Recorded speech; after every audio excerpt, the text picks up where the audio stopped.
Classic IndyCar Series has made its way to Elkhart Lake, Wisconsin for the penultimate race in its 2021 campaign. It's the Wisconsin Breast Cancer Coalition 200, the final road course of the season. Hello and welcome back to RaceSpotTV for coverage of the Classic IndyCar Series for round 11 in its championship. One more weekend to go after this and we'll head to the Brickyard for our 500-mile race. My name is Arjuna Kankipati, alongside in the booth is Andrew Kinsella. You can follow along with live timing and scoring by heading to RaceSpot.tv/Indy to follow along with our partners at ATVO. Andrew, it's been a very fun ride to say the very least now, but 2 races in the month of October to close things off, and well, what better places could you go to? 2 venues steeped in IndyCar tradition, and we're breaking out the classic IRO 5 IndyCar. Absolutely, Arjuna. This is the classic American road course to start off the month of October here at Road America. One of the best road courses in the world, in my opinion. And then, of course, we go to the greatest spectacle in home of the greatest spectacle in racing. One of the best ovals in the world in Indianapolis. This is going to be a great end to this campaign, and these drivers have their work cut out for them for these next 2 races. And so let's take a look then at your point standings, because it's pretty close still at the top. 3 drivers very much still in with a chance, but of course with drop weeks always having to be factored into the equation, hard to exactly tell how things are going to go until we get to that 500-mile race. Ethan Hagan though does have an 11-point lead over Lucas LaVille. Joshua Chin about 37 points back from them. Rookie championship has been decided. Willie Schellbauer is your Rookie of the Year. But let's talk a little bit more about this race itself. Elkhart Lake, like Andrew says, one of the best tracks in the world, if not the best in America. Just over 4 miles. It's a long one, Andrew. Plenty of uphill and downhill braking zones, different challenges for the drivers. Lots of challenging corners, lots of off-camber corners, uphill braking zones. A lot to challenge the drivers, but also a lot of passing zones to make action come fast and heavy here. We've also got some people starting from the rear of the grid, particularly Ethan Hagan did get a penalty from last week at Mid-Ohio. He starts at the rear of the grid again. Our championship leader will have his work cut out for him here today, Arjuna. Let's take a look then at a closer look at Elkhart Lake, Wisconsin with our track guide here today.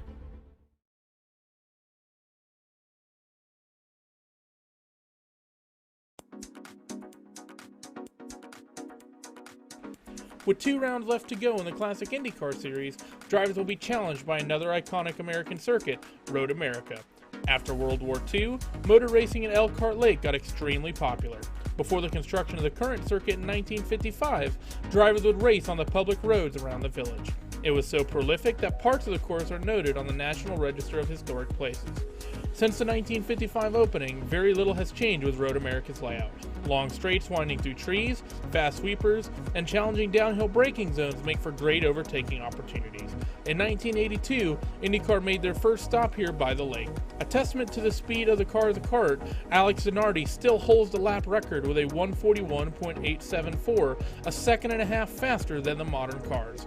Let's take a ride on board of this classic circuit with, you guessed it, Jamie Wilson.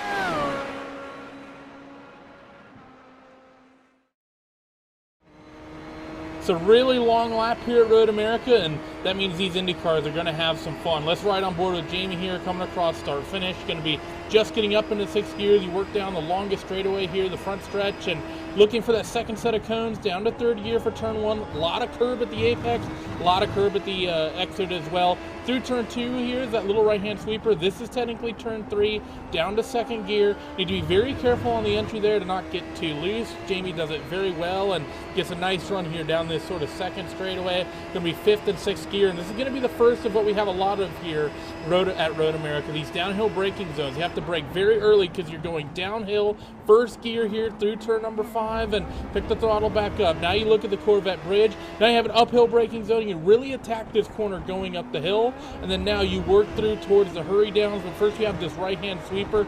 Just have to breathe the throttle. You can never seem to quite get the car flat through there, and now you're going to be hard on the brakes down to 1st gear for this 90-degree left. That's a really difficult corner too, as simple as it looks, and now you set up the carousel. You want to keep it to the inside. That's obviously sort of your instinct, but the car always wants to flow to the middle, and diamonding off the exit does really well. Now you approach this right-hander, this sweeping right-hander, flat out, easy flat out in the 6th gear. You see Jamie nearly running a little wide on the exit there, so maybe not so easy after all, as Now in towards Canada corner, great passing opportunity here. Down to first gear, the corner looks a lot quicker than it actually is, but you have a lot of room to work with as you work through these final couple corners. Fast left-hand sweeper that you can just about take flat depending on the set.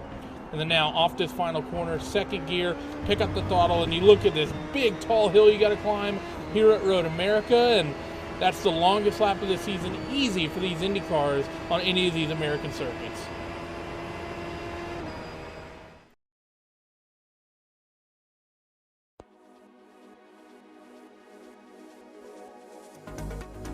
Long laps and long straights make for interesting strategy in racing. That means drivers will have their hands full for the entirety of this round of the 2021 Classic IndyCar Series.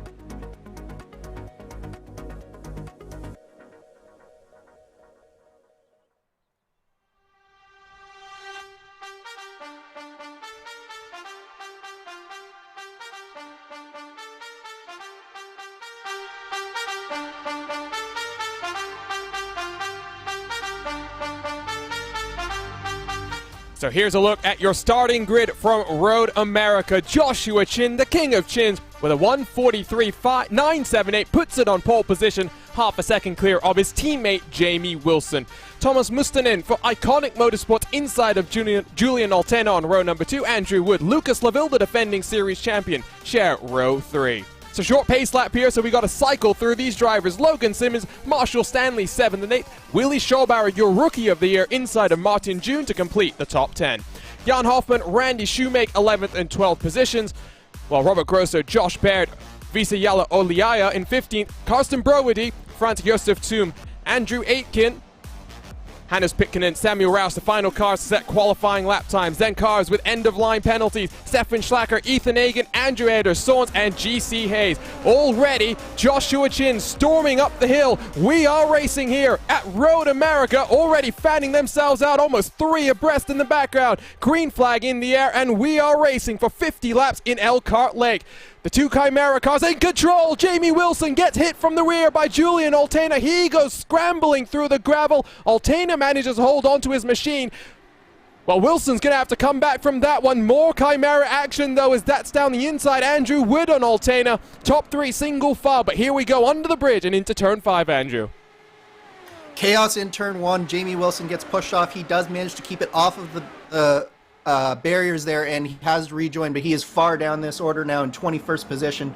Ethan Hagen has made up a couple of positions up into P20 as we watch his march through this field and to keep his championship hopes alive. Meanwhile, Lucas Laville has slotted comfortably into 5th place, watching the chaos in front of him, no doubt with a little bit of bated breath, but it's Josh Chin who is already starting to get out a nice gap at the front of this field. It's almost 2 seconds as we work our way in towards the carousel. Incredible the launch that the King of Chins got. He punched that throttle almost as soon as the iRacing pace car made its way down onto the safety of pit road. Mustonen has worked his way into second, but now being chased down by Andrew Wood. Altena might have some front-end damage, but we'll have to wait and see how his car is going to handle 50 laps and, well, 2 pit stops. Prior races here at the Classic IndyCar Series and their visits to the Road America circuits have seen some fuel saving, but not so much the case this time around. It's going to be pedal to the metal, 17 or 18 laps, depending on how much draft you have in front of you, and some dirty air might play an effect, especially through that second to last corner at Bill Mitchell Bend. Oh, Julian Altena has had a bit of an issue. I do wonder if he's got some front end damage, but across the line, it will be Joshua Chin. Now that gap's only 9/10 of a second, so I wonder if Chin's made a small mistake as well.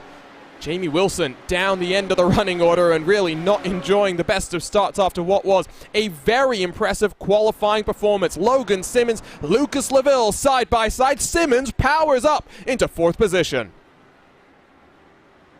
Yeah, definitely not the start that Jamie Wilson wanted. And Julian Altena is falling back. I do suspect that you're right, and he does have some damage here, Arjuna, but this has been a pretty chaotic first lap, and I don't expect that this is going to stop anytime soon. The long straights really provide a good opportunity for passing as we see him move down into turn 3. That is Lucas Laville taking 4th position away from Logan Simmons. It is 1 more position up for Lucas Laville. This is very important that he gets a good result here today, as Ethan Hagen does have his work cut out trying to work his way through this field. And these 2 championship contenders are both going to have to do everything they can to mitigate any potential gain that Josh Chin can make on them at the front of this field. One more race after this at Indianapolis as Altena runs a little bit wide, but he'll cut back as we come through the carousel in towards the kink. Sometimes just different lines and different approaches to that very fast sweeper, but this is flat out dirty air for sure playing a factor. You could hear Altena had to lift himself out of the throttle. Logan Simmons back onto the attack, and one of your primary passing opportunities down the inside at Canada corner gets the move done. It's Simmons back to fourth, but all of this fighting looks great as Altena says, thank you very much, I'll have a piece of the action. He gets fifth position back. It's costing them a whole heap of time. 3 seconds, the gap between LaVille and Andrew Wood, who sits in that final podium positions. But like I was trying to say before, Simmons threw it down the inside into Canada corner. Not just the overall championship on the line, but the road championship will be decided here today. Ethan Hagen holds a 2-point advantage over Lucas LaVille. Joshua Chin 9 further points back. So if Chin can control this race, might be looking at a potential road championship, but Mustinen's really keeping him honest. Last time around, Mustinen, the fastest car on the track, it was a 1:45.557. Very quick lap times, but the fuel will burn off, the lap times will pick up, and surely we'll see some incidents as well, just as the balance of the car changes. Altena a little bit deep under the brakes as he's now passed Lucas LaVille and regained his fourth position where he started. And now well and truly is a trolley train that's formed up behind these drivers. Let's turn our attention then to what we saw on the start, because it was pretty chaotic having to cycle through the grid and then taking a look at that charge into turn one. Here's a look at first Altena, just a bit clumsy there. Andrew will jump on board with Jamie Wilson, but let's actually take a look at it from Altena's point of view. Just not able to sight that braking zone, goes a little bit deep and runs into the 87 car. Yeah, very clumsy stuff from Julian Altena. Can happen. It's very difficult to see your braking point into turn one. Same time, that early in the race, it definitely didn't. As we watched what happened to Jamie Wilson through the last corner of this race, and he actually gets into the back of Ethan Hagen, championship leader. So that was a bit of a clumsy move from Jamie Wilson as well, because he was never making that corner unless Ethan Hagen stopped him. So sorry to cut you off, Andrew. Sorry to cut you off. Logan Simmons sideways at Canada corner. So you take a look at the RaceSpotTV replay machine, but we're going to have to straight away turn our attention back to it because something happened, and I wonder if it was side-by-side contact or no. He just gets into the grass, I think, loses the rear end of the car. Firestones come screeching to a halt, and Simmons in the gravel. Yep, you're trying to maximize every braking zone, and you're right on the edge of the track there, and Simmons just puts his wheel just a little bit too far onto the grass, locks up the rear tire, then around he goes, and that has put paid to what was a fairly good start to this race for Logan Simmons, and he is right at the back of the field in 22nd position now. I tell you what, you were right that Hagen did get a bit of contact, but there was something else that's happened here. It's Stefan Schlacker in a pink car. That's the 89 making contact. I think that was with the 96 of Vesa Heliolia, and Schlacker not rejoining in the optimal way, at least when that car behind came storming down into the carousel. A little bit of chaos then to kick things off here in Elkhart Lake. A little bit calmer out front. Mustinen still riding around in the tire tracks of your race leader Chin. Qualified on pole by half a second. That is a astonishing margin, and last time around Chin took the fastest lap back at 45.359. These cars really the quickest on the track by almost a full second from the rest of the field. No one's even in the 45s compared to these two. Quickest car last time around at 46.078 from Altena as he pulls away from Lucas LaVille in fourth position. Very, very impressive stuff, especially from Mustinen and Arjuna. He's done a great job to stay with Josh Chin here. We know that Josh has already had 2 victories on road courses this season, but Mustinen is not letting him get away. We were suspecting when he got that 2-second lead early that this might be an easy race for Josh Chin, but Mustinen is not letting him be that way, as we see that Josh Chin actually just goes purple on that lap. But now we turn our attention back to the battle. I believe that is Lucas LaVille and Willie Schwabauer. Schwabauer is also one of our very strong road course racers. He was battling for the lead at Mid-Ohio and nearly had the race won until that contact with 2 to go after a little bit of spin through madness with Josh Chin, and that sent him down the order, but he is a very strong road course racer, and he is pressuring the back of our championship contender, Lucas Laville, here. So Lucas really doesn't want to let Schwabauer through here, because this could be the race, or every point matters basically for Lucas Laville here. So if he lets Schwabauer through and Schwabauer starts to turn in some faster laps and gets away, that's one more position that Lucas Laville doesn't have to gain points on Ethan Egan, who, by the way, is now up to 14th position after starting outside of the top 20. Making hay while the sun shines is your championship leader, +8 so far, as you will notice that for a number of these cars running pink paint schemes to support Breast Cancer Awareness Month.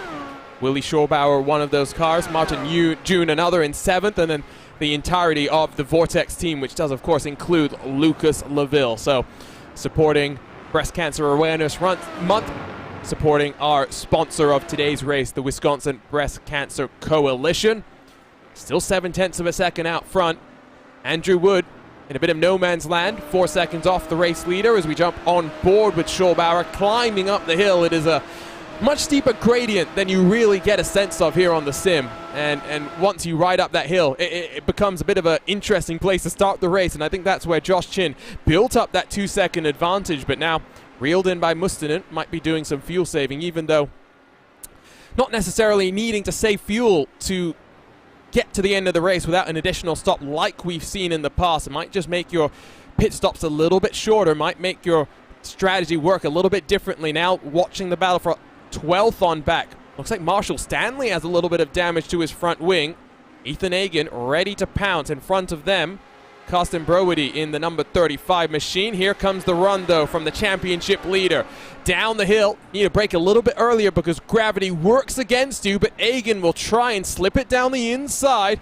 Plenty of space being left between both of those contenders. Stanley off into the curb on the outside. Egan up to 13th position. So now +9, almost double-digit gains. But he's already 21 seconds behind your race leader. So not really going to be fighting for a race victory here as Ethan Egan, but still potential for a top 10 finish. And if we have carnage and chaos like we did at Mid-Ohio a couple of weeks ago, Andrew, could still potentially have a top 5 on the cards. Potential top 5 for sure, but this is also the dangerous time for Ethan Egan. We saw the contact that he got from the back from Jamie Wilson on lap 1. It's great to make hay while the sun shines, but at the same time, he's got to be very, very careful for the rest of the time here as he makes his way up through this field towards the area of the field that we're sort of more accustomed to seeing him in. So he's in danger right now, but he's also got to take those risks. So it's not the place that a championship leader really wants to be in, but at the same time, he's got to take this race as it happens, and he's doing a great job so far as we watch this battle for P14 here between Andrew Aitken, Marshall Stanley, Vesa Ilha Olila, and Hans Pitkanen. We've got... Oh, go ahead, Arjuna. Egan's now past Brody, so now 12th, and 2.5 seconds behind Baird. So charge continues. Stanley's damage is really costing him time. You can see the front left of his front end plate on that wing has been crumpled in very slightly. Of course, these IR05s don't necessarily have the new damage model, which some of our newer Indy cars do have. What's happened to Andrew Wood? Off the track, I think, because he's now down to 4th, under pressure from the defending champion in Lucas Laville. So I think we've got a couple more replays then to turn our attention to here. Road America, always a very chaotic track. Let's start with Samuel Roush in the independent iRacing number 13. Hopefully not unlucky 13. What happens here? Just lights up the rear end of that car, goes around, but able to point it back in the right direction. Not too much time lost. Oh, what's happened to Jamie Wilson? Oh, on the exit of turn 3 into the wall. It's been a terrible day after starting in 2nd for Wilson. Part of our track guide to kick things off. And, well, for Team Chimera, I don't think it was such an easy ride for Andrew Wood here. Oh, those rear ends of these cars snapping around very viciously. And I think Wood might have a little bit more damage than the visual indication is there, Andrew, because he slammed into the wall with a hefty rate of knots. Yeah, I was watching these Team Chimera cars in practice, and they definitely have a very lively rear end, especially on corner exit, and I think that's what caught out Andrew Wood there, as well as Jamie Wilson, in fact. you have to be paying very, very close attention to this car in these tires at this track. This track is already notoriously fairly difficult for actually getting off the corners well. You're trying to get on the gas as soon as you can and get down as hard as you can, but it can create some wheel spin. And as we see, Jamie Wilson actually just pulls over to the side to let some people through there. So his day continues to not do well as Lucas Laville actually overcooks it through turn 5. And this is the opening that Willie Schwabauer was looking for, and he passes alongside Lucas Laville, and he's in through to 5th position. Lucas Laville back down to 6th, and that was not what Lucas Laville was hoping to have happen here. Didn't need a second invitation, did our Rookie of the Year. Slight mistake from Laville. And that's all it takes. That's that downhill braking zone as well. It's so tricky because gravity works against you. It's the opposite of what you get going into that very next corner, the left-hander that takes you under the Corvette bridge. You can use gravity to brake that little bit deeper, slow your momentum just a little bit later. On the entry to turn 5 can be very tricky, Andrew. Yeah, the interesting thing about the brakes through turn 5 and through turn 6 is you actually get a lot more brake pedal travel through turn 5 than you're expecting. So for what can happen, basically what can happen is that you go in there and you go to your normal spot through sort of your muscle memory, and you realize that you're not stopping nearly as fast as you should be, and then you immediately go through turn 5 and up to turn 6, and you get almost no brake pedal travel because you're getting so much help from the pitch of the track. So it's this very interesting combination where you're having to press the brakes really, really hard into turn 5, and then you have to be very, very light into turn 6, and it can throw off your rhythm just a little bit, and we see those small mistakes like what just happened with Lucas Laville. It does look as though we're going to have a race more akin to the 2016 Classic IndyCar Series visit to Elkhart Lake, where margin of victory for Daniel Benefield was just 0.7 of a second. In 2015 it was almost 20 seconds, and then last time we came here was 2019, so 2 years ago. Margin of victory 22.5 seconds. Ronnie Nunez taking the victory over Joshua Chin, but this is the battle for that race lead. Mustonen still only 0.6 behind. Gap between now 3rd and 1st up to 9 full seconds. So these two very much in a league of their own and pulling away from the rest of the field. Still able to break away. Last time around for Mustonen it was a 44.906. So the pace is just intensifying and ratcheting up at this point in time, as we'll take a look at our weather conditions. Relatively cool when it comes to track temperatures, given what you can get here on the iRacing service, especially at Elkhart Lake. 28 degrees in the air, 35 down on the track itself. Some gusts of wind, 12, 13 kilometers an hour, always playing some games with the drivers into some of these heavier braking zones, and even through some of the faster corners, trusting your car, because you can see it's gusting up now to 19 kilometers an hour, 20 kilometers an hour, Andrew.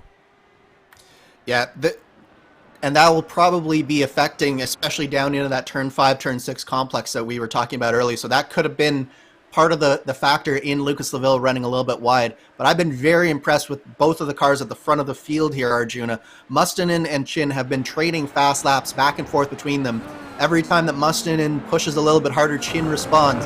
But it's very impressive watching Mustonen keep the pressure on Chin here. Again, we were expecting maybe a little bit more of a walk-away scenario for Chin, and I think Chin might have been expecting it as well, given his qualifying performance. But Mustonen has done a fantastic job just keeping him honest here, and if he's able to do that for the full course of this race, we are only a 1/5 of the way through right now, but if he is able to keep this up, we're in for a treat of a race and a treat of a finish. And if you're Mustonen, Andrew Aiken, what's happened to him? Hannes Pikkinen has gotten involved, has to go for a ride through turn 5, and I have a feeling once more it's going to be the rear end getting lit up for that Aero X number 27 as Aiken tries to meander his way back out onto track. Gets himself out of the tire barriers. I think Stefan Schlacker also got involved in this one. Take a look at the replay as down the hill. It's not the braking zone that's catching people out, it seems. It's the application of the power all the way down from 6th into 1st. Misses the apex, and no, he actually a little bit too quick into the corner, and then you'll see he kind of sends everyone flying for the hills. Schlacker a little bit wide. followed behind him by Marshall Stanley, who already had some front-end damage. Randy Shoemaker's now had an issue of his own, so all sorts of chaos here in Elkhart Lake. And this would be coming through Canada Corner, and I think it's another of the Aero X cars that's had an issue. Take a look at this one, Andrew. Yeah, it looks like, again, just on the exit of the corner, he just carries a little bit too much speed, a little bit too much throttle too early, lights up the tires as he's going over the rumble strip on the exit of the corner, and it just sends him straight into the wall on the inside there. Oh, and that's going to be a theme of the day, I think, as we see another, that is the 88 car of Martin June.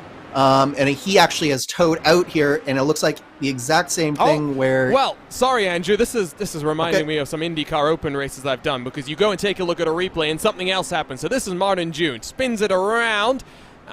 That doesn't indicate to me that he needed a tow. I'm not sure if something else has happened there, because straight to pit road. But Karsten Brody, who we were taking a look at earlier, the 35 machine, coming out of turn 3 on that curbing, gets the power down, and one more car goes scrambling for the grass. Now, what's in the water in Elkhart Lake here today, Andrew?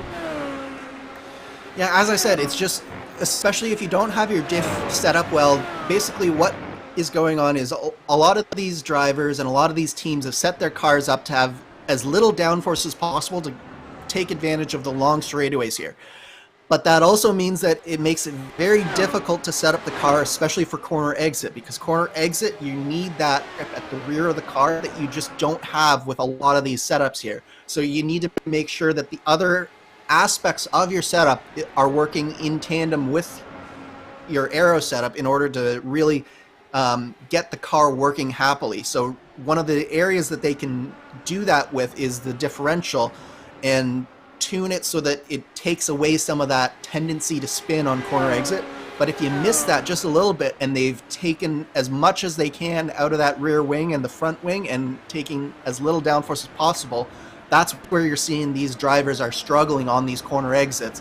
I think that we've seen the last of this, Arjuna. And, well, what time is it? That's the question I'm thinking right now. 2:30 in the virtual Elkhart Lake, so not going to get much hotter. It'll be interesting to see if it gets any cooler as we take a look at the clean air that your race leader has in front of him through the hurry downs in towards the carousel. And watch the line here, just how tight Chin is initially. Runs himself slightly wider as he gets onto the power and cuts it back in. And now listen to this, through the kink. Flat out, but onto the grass. Flirting with disaster, but in control for now. Joshua Chin on a mission for victory. It would be his 3rd consecutive road car win here in the Classic IndyCar Series in 2021. Has been busy across of so many different things here on the iRacing service. We see Chin in Lionheart competition in the IndyCar Series. We recently have seen him here on RaceSpot as well, doing some endurance racing. Not just in the series that we've seen him in the past, but now part of the IVRA sanctioning body as well in the LMP2 car. Chin a prodigious fuel saver, but very much not a fuel-saving race here. Close battle between RaceSpot's own Stefan Schlacker and Karsten Brody as they come down into Canada Corner. Schlacker looks to the inside in his pink machine, locks up the tires, goes around into the wall, and more side by side. Watch the rejoin, Stefan. Oh my word!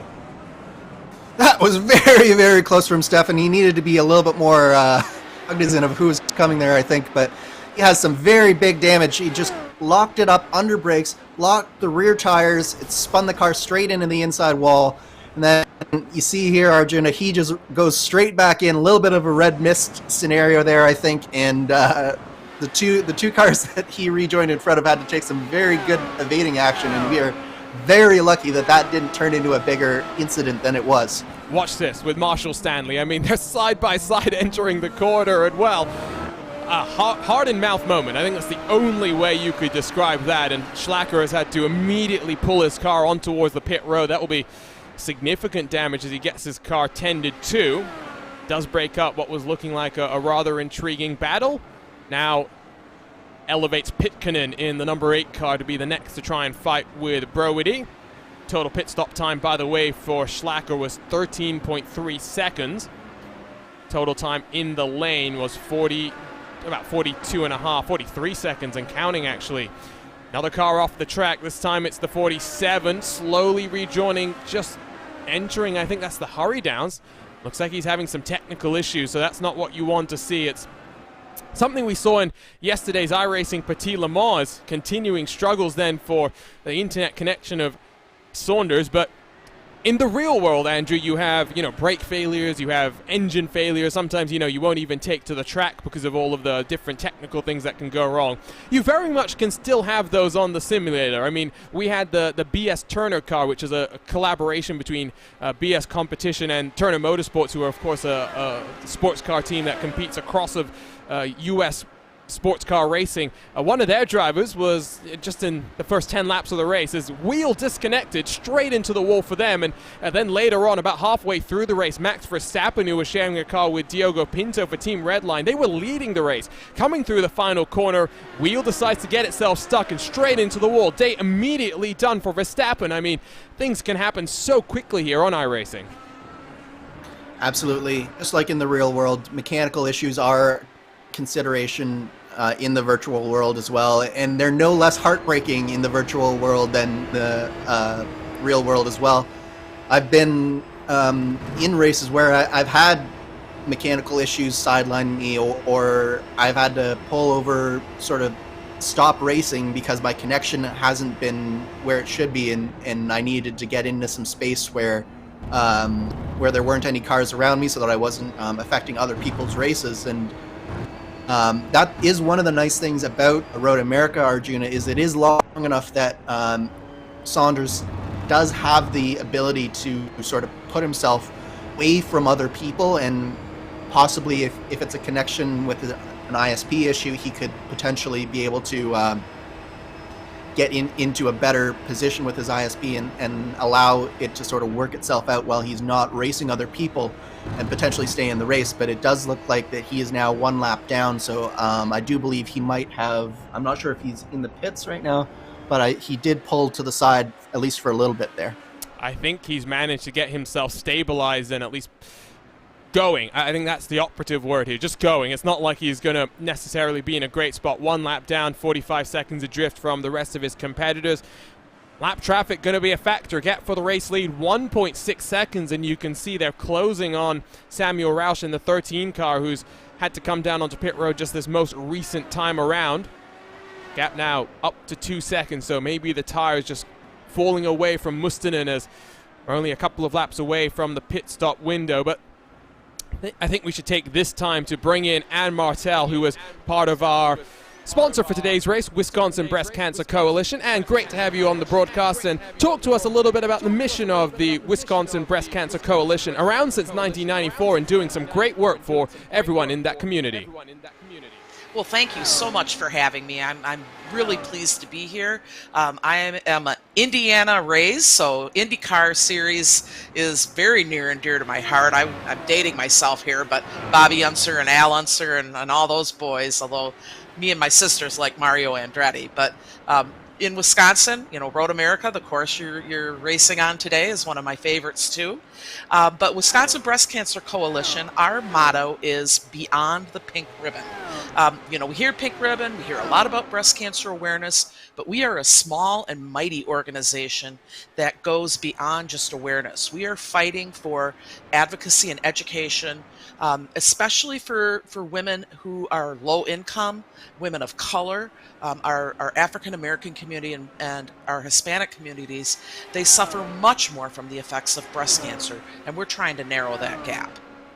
And so for people who want to get involved, how do they do that? Is there a way that they can donate or even volunteer to spend some of their time working with you guys? Oh, that would just be absolutely wonderful. You guys can go anytime to wibreastcancer.org, and you can see all sorts of things that we're doing. We have an advocacy day coming up October 19th, where we will be going to our legislators in Wisconsin, and we will be advocating for some legislation for Wisconsin women that has to do with dense breasts, as well as the Wisconsin Well Woman program. So if you want to volunteer and help us out, it's a virtual event. You can sign up and do it virtually. Donations are always accepted. In in this time of COVID, we've had to postpone our main fundraiser for 2 years now, the Rear Chair Affair. So any donations are really needed and wonderful. And then also we have educational opportunities, participating in our great educational programs on environment and breast cancer, and educating people on not just being aware, but how to prevent or how to get in at a trial. Those are some of the things that we do in our educational programs. So we're always looking for volunteers, and funding is always greatly appreciated. And so you said you kind of dated yourself with the IndyCar drivers that you've been watching, but how special is it then for you to be part of this and to be supporting the classic IndyCar series for our race here today? This is just so cool. And I was looking at the breast cancer logos that you were putting on the cars and everything, and it's really neat. So I'm just thrilled to be here. This is really, I'd never heard of this before, and so it's a new awareness for me, and I'm really enjoying it. Great to have you being a partner of the Classic IndyCar Series, and best of luck this month. Of course, it is Breast Cancer Awareness Month, and just for those who are watching, just remind them of the URL to learn more about your organization. I absolutely will. It's wibreastcancer.org. Thank you for the time, Ann, and well, hopefully this race lives up to the expectations that have already been built. It's been a great start, to say the very least. That is very true. It's been very exciting, so thank you so much.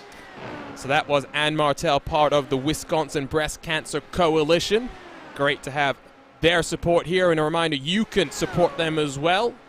Learn more on their website. We are entering into the pit stop window, though, so Ethan Agan has already ducked down onto the lane.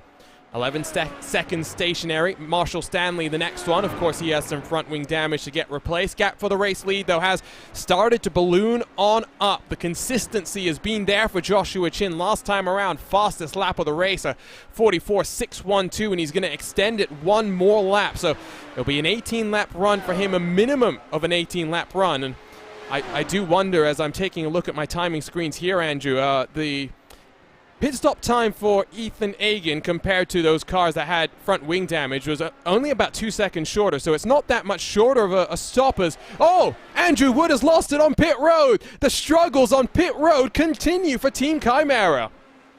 What in the world? It looks like Andrew Wood just lost it under braking, coming up under the bridge, and just spears into that tire barrier, and that will be a significant amount of damage to the 64 Team Chimera car. I have no words to describe how many struggles Team Chimera has had on pit lane and off of pit lane this year. There was Josh Chin spinning it, coming out of pit lane and out of the lead of the race at Watkins Glen. Chin again at Chicagoland, choosing not to pit under caution and running out of fuel. And now Andrew Wood straight into the tire wall here. I'm just speechless here, Arjuna.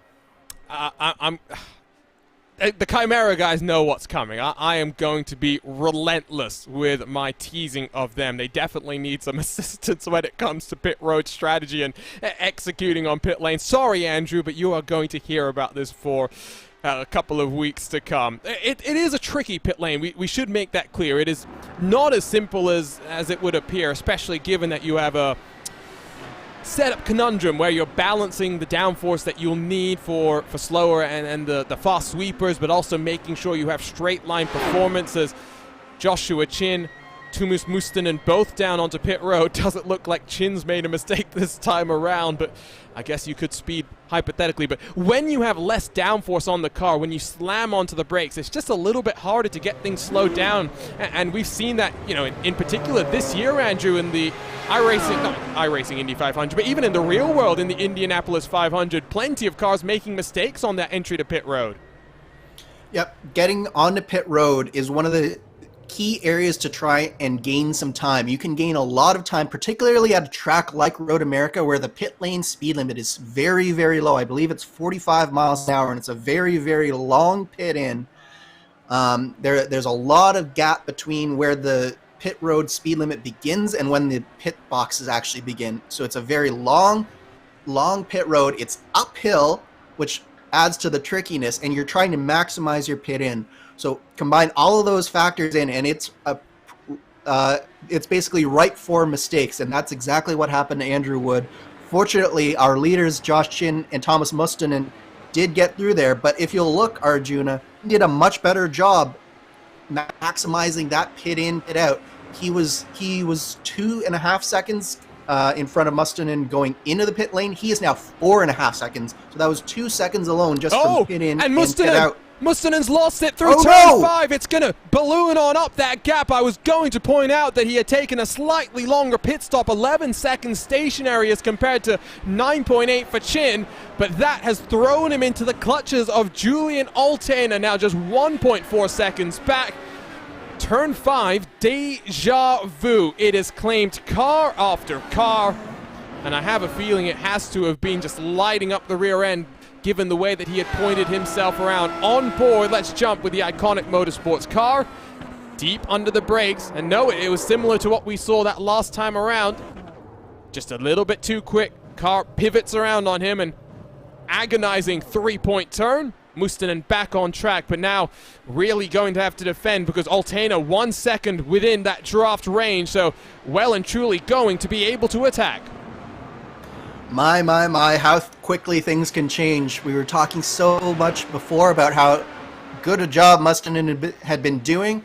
I think that was just a case of cold tires going into that turn 5 turn that first time. He just didn't count on just how much those cold tires would affect his braking distance. It's that little bit too much speed through there, and around the rear of the car comes, and all of that work that Mustonen did to stay with Chin for so long is all for naught, and now he has to defend here from Julian Altena. And it's a 16-second gap. So we are potentially looking at the situations that we had in the first and the third visits of the Classic IndyCar Series to this track, where margin of victory very much a large one. Of course, a couple of years ago, it was much closer. That was back in 2016 when Daniel Benefield won by 7/10 from Mark Usher. Now looking at this fight for second as we jump on board with the Velocity Online racing machine under that bridge, using that curb on the inside. We've seen Mustonen's on board where he's missed that apex before in that dirty air of Chin, but no such mistakes for Altena.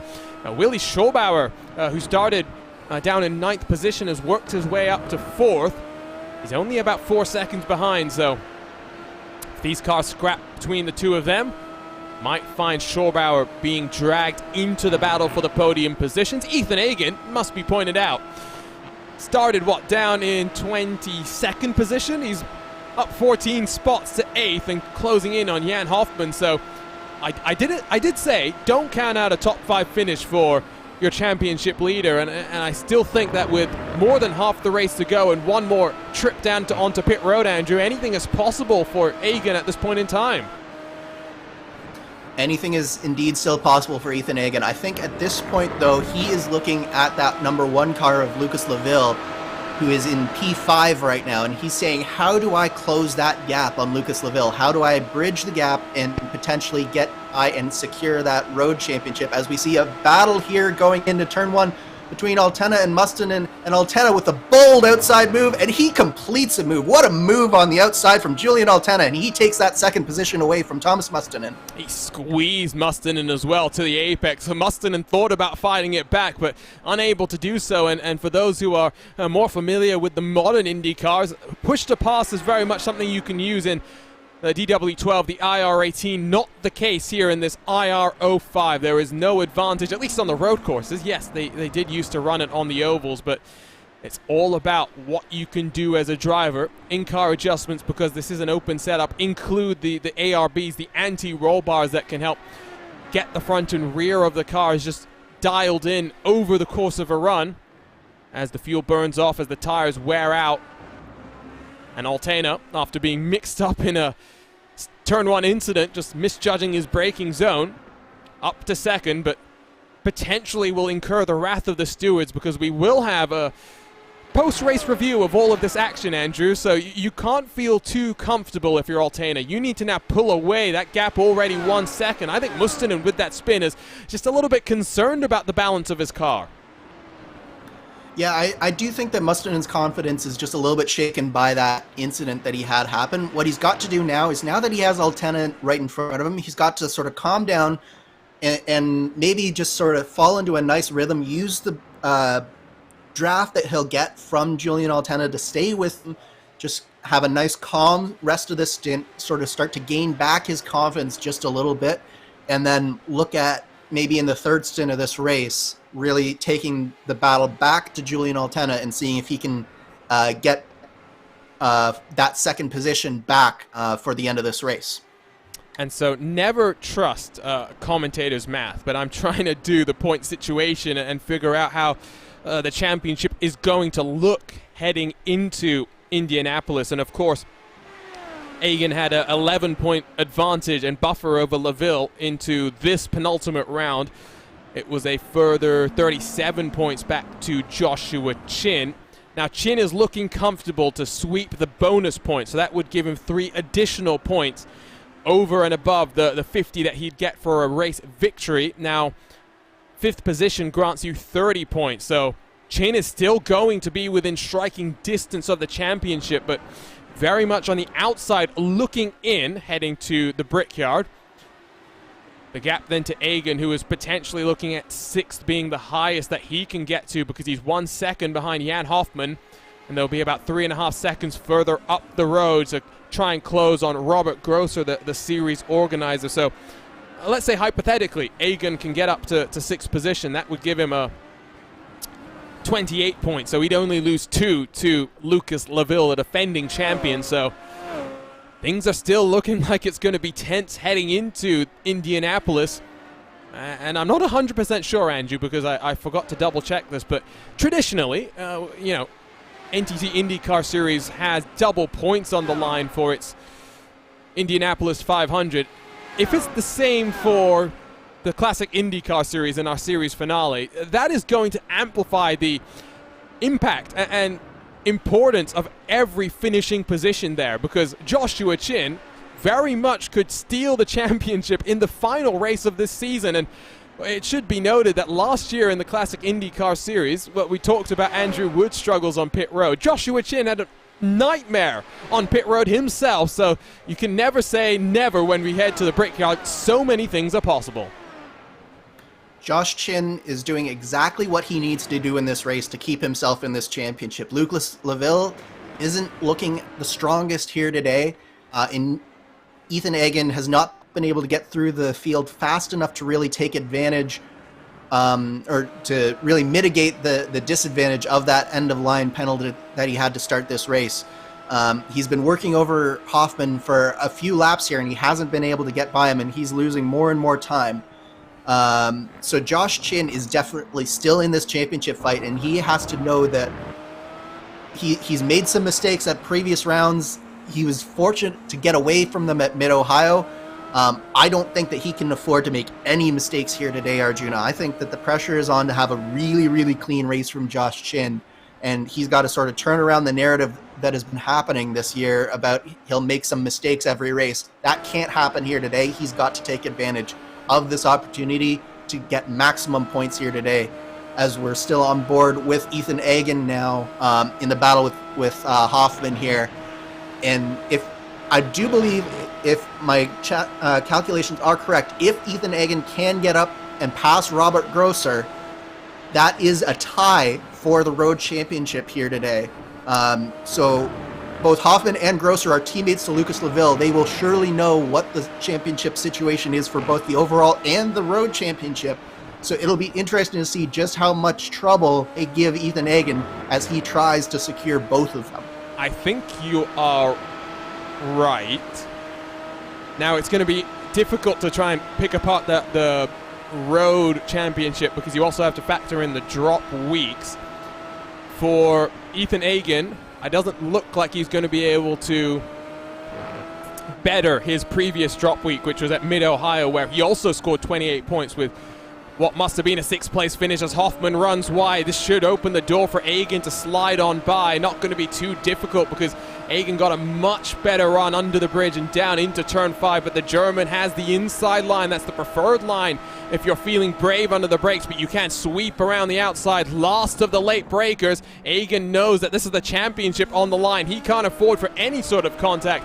He will live to fight another day. So in terms of the drop weeks, Lucas Laville will lose 26 of his points. So they effectively are kind of tied on points coming into this one if you factor in the way that the drops played out.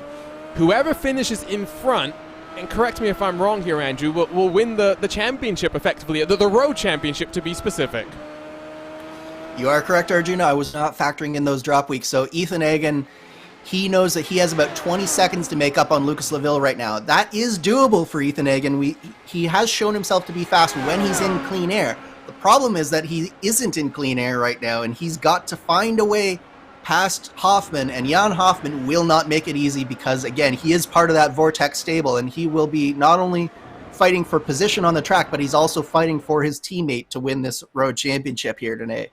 So what you're saying is he's going to do a Jimmy Johnson on Roman Grosjean at the WeatherTech Raceway Laguna Seca. Up the hill they come under the NTT bridge, and it's a little bit too far behind. It's 0.4 of a second for Egan. Not going to be close enough to have the look in through turn 1. Pokes his nose, just shows himself in the mirrors. That's the mental games, the mental warfare that you play, both in real-world motorsports, but here on the sim as well. Into turn 3. This time Hoffman gets through decently, but still not as great as Ethan Egan, and we saw Hoffman defend the inside. Can Egan juke him out? Can he throw it to the inside, or is he going to be a little bit too far behind once more? He's going to look for it, and he's going to think better of it once more. This is that long game, knowing that a championship is won with consistency, because I'm sure Egan would love the road championship, but I'm sure his main focus must be the overall championship. That will be determined in a couple of weeks' time. Getting the run through the hurry downs though, and he's going to hurry to the inside of Hoffman. Locks the inside brake, almost runs into Hoffman as well, just under control. These guys are just costing them time, hand over fist. Last time it was 1 full second slower than Grosser in front. That gap now 5 seconds between 6th and 7th spots. Yeah, I don't think that Hoffman cares so much about costing Egan time right now, frankly, Arjuna. I think that right now, Hoffman's main objective is to keep Ethan Egan behind him. Ethan, he's employing sort of a two-pronged strategy here. Yes, he's trying to overtake Hoffman.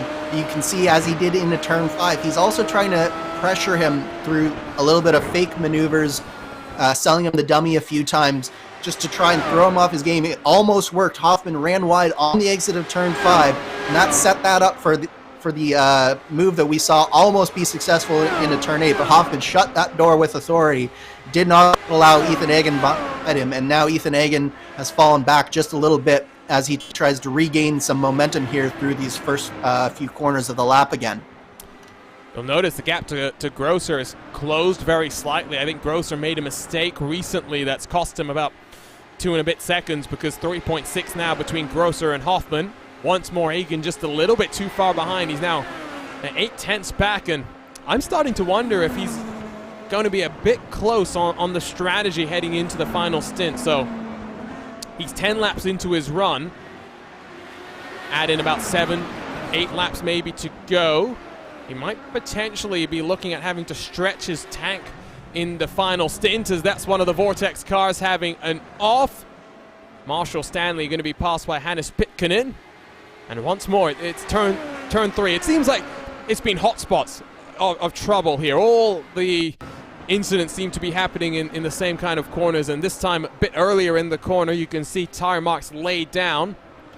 He's lucky not to have speared himself off into the tire barrier that's waiting and ready to greet you on the inside. Let's take a look at what happened to Grosser then. This is coming through Bill Mitchell Bend, and well, that is full sending it through the grass, and it can happen pretty easily here, Andrew, especially when you just get that understeer at that worst possible time.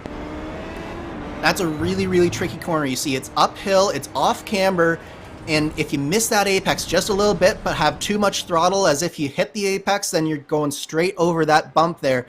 and it can actually cause a little bit of damage to the underside of your car if you're not careful. So I think Robert did manage to get away with it, but yeah, it's a very tricky corner to get right at the best of times, and when you're trying to full send it like that, it can come back and bite you. As to turn 3 here that we are just sort of looking at, where we've seen a lot of these incidents, one of the tricky things about this is it's just at the end of a downhill section. So you actually are downhill through the braking zone and through turn in, but then the track flattens out, especially on corner exits. So just as you're getting back on the throttle, the weight transfers to the rear of the car just a little bit more than you're expecting to. So often people will put in just a little bit too much throttle, and that's why we're seeing so many issues there in particular. Just the nature of that corner really puts the weight on the rear tires, and if they get loose and start spinning, that's where you'll see a lot of these spins here today. And so halfway through the race, as Chin across the line to complete lap 27. He's 20 seconds clear of Julian Altena. Let's give you a rundown of the top 10. Chin in control, pole position by half a second. He was pressured by Mustonen in the opening stanza of the race, but Mustonen, with that mistake after coming out of the pits on colder tires, has slipped now behind Altena. 2.5 seconds, the gap between second and third. Willi Schulbauer, the rookie of the year, has climbed his way to 4th position. He's only about 1.5 seconds behind Mustonen, so searching for a podium. What a way to conclude his season on the road courses heading into Indianapolis. 10 seconds further back is the defending champion, Lucas Leville, riding that number 1 car, of course, as is the champion's right. Still in the mix for the title, but it's a race that he knows that if he can maintain his position, his main championship rival sits in 8th, so some good points going the way of Lucas Leville. Robert Grosser, +7, so he's worked his way through some of the chaos that we've seen here in the early stages up to 6, while Jan Hoffman, Ethan Egan, we're watching them scrap right now. Egan had a penalty to serve at this race, so had to start all the way at the tail end. No qualifying for him, but has impressively sliced and diced 14 positions up, sits in 8th. Josh Baird, Randy Shoemake, 9th and 10th respectively. Top 10 separated by just over 74 seconds, 74 seconds I should say. Joshua Chin really has built a commanding gap out front. Kind of looking like one of the races that we've had twice in series history. 22 seconds with a gap in 2019. Chin lost that one to Ronnie Nunez. And then in 2015, which interestingly enough was a standing start, which I would have loved to see how drivers would have coped with that here today. Daniel Benefield won from Tim Birdie, margin of victory 19 seconds. On board with Hoffman into the kink as they'll throw themselves in. Egan still a little bit too far behind and starting to lose touch of that ability to make something happen here, Andrew. And I just wonder if his tires are starting to burn off because, of course, he was the earliest contender in the top 10 to come down onto pit road. He's only about 4 laps away from coming back on to the lane for his final stop in the race. Yeah, I also wonder if, as you mentioned, he might be saving a little bit of fuel here as well, Arjuna. You can save a fair bit of fuel just from lifting and coasting here. There are a lot of deep, heavy braking zones, and if you back up where you lift off the throttle, you can save a whole lot of fuel. So he might be trying to get back some of that fuel that he sort of sacrificed earlier on in the race by pitting early.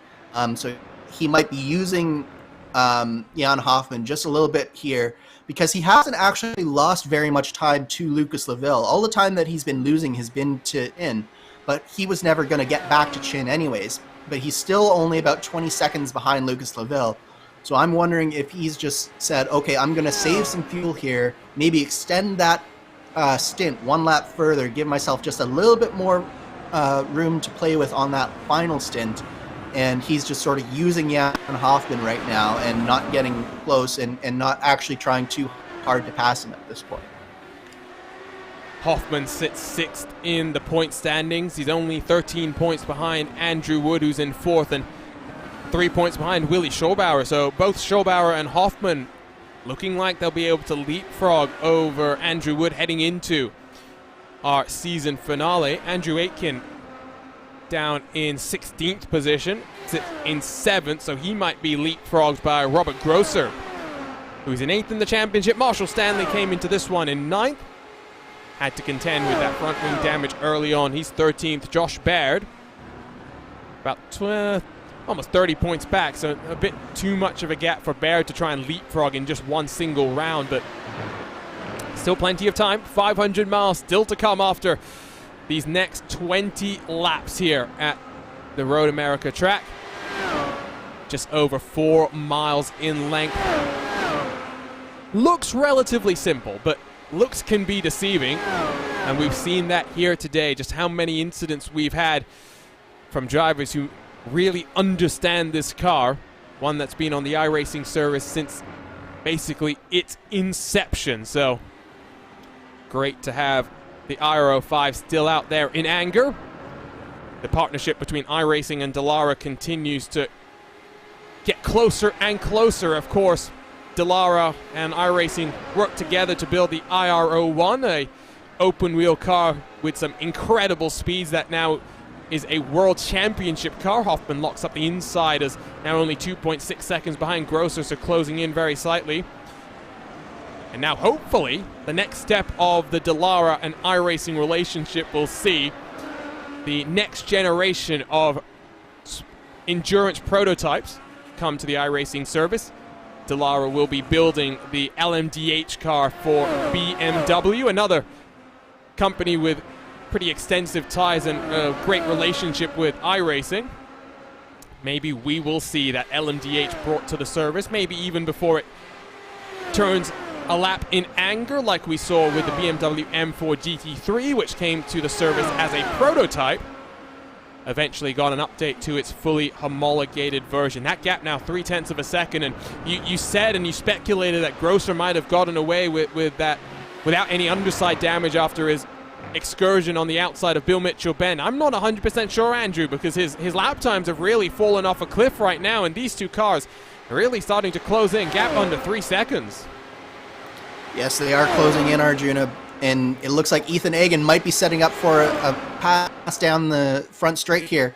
Jan Hoffman is running the middle lane here, which makes it very difficult. Ethan Egan opts for the inside. He puts it on the inside into one, side by side through turn one. Ethan Egan is around for now, but they are still side by side here into turn three.